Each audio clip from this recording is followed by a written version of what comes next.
जय हिंद साथियों, मैं सुभाष बिहारी। आप देख रहे हैं सुभाष बिहारी की आवाज। साथियों, बिहार चुनाव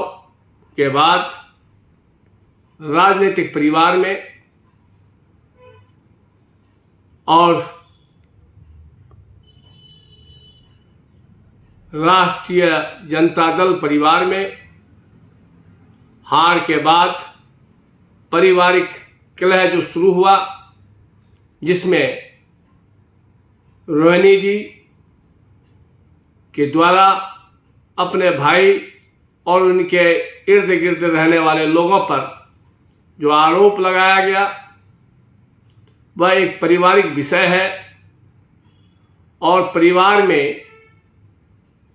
समय समय पर छोटी मोटी बातें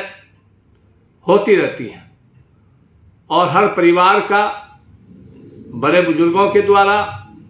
परिवार के सदस्यों के द्वारा उस विवाद को सुलझा लिया जाता है। लेकिन बिहार के हमारे कन्हैया विलारी जी तो किसी भी विषय को जोकराई तरीके से वो रखने का काम करते हैं और जिस हिसाब से रोहिणी जी के प्रति उन्होंने शब्दों का इस्तेमाल किया है वह बहुत ही निंदनीय और विशेषकर वो मात्र रोहिणी जी के लिए ही नहीं, एक महिला, एक बेटी, एक बहन के लिए उनकी क्या मानसिकता है उसका उन्होंने परिचय दिया है, जिसके लिए बिहार तो शर्मसार है ही। और विलारी जी जैसे लोगों का जो न्यूज़ देखते हैं, जो उनकी खबरें देखते हैं, मुझे लगता है कि बिहार के लोगों को या देश के लोगों को जो उनकी खबर को देखने का काम करते हैं, ऐसे लोगों के न्यूज़ चैनल का बहिष्कार करना चाहिए। जो बहन बेटियों में भेदभाव और शादी के बाद उस बेटी का अधिकार अपने परिवार में, अपने माँ बाप में, अपने भाइयों में नहीं होना चाहिए, ऐसे शब्दों का जो इस्तेमाल विलारी जी ने किया है, कन्हैया विलारी जी, पहले भी उनका कोई भी विषय रखने का जो तरीका है जोकराई है और उनका जो शकल है, ना उनकी शकल है ना उनकी अकल है। शकल के साथ साथ उन्होंने अपने अकल का भी जो परिचय दिया है यह पूरे बिहार ने देखने का काम किया है। हम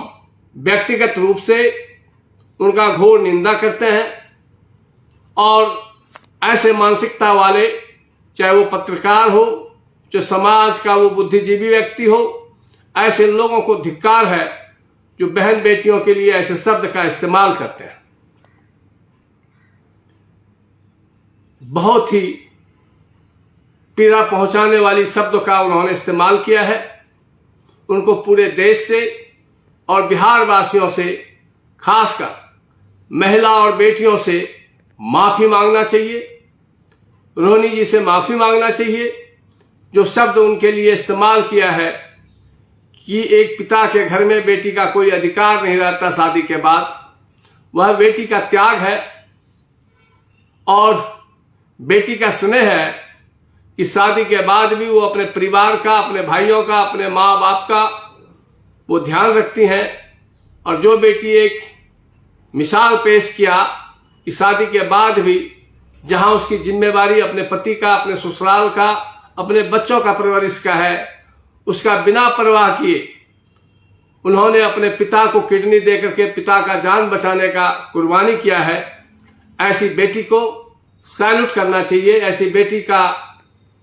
नमन करना चाहिए, ऐसी बेटी का उदाहरण देकर के समाज में एक बेटी के स्वाभिमान को बढ़ाना चाहिए। वहीं विलारी जी ने, कन्हैया विलारी जी ने अपनी मानसिकता का जो परिचय दिया है, धिक्कार है ऐसे मानसिकता के लोगों को। और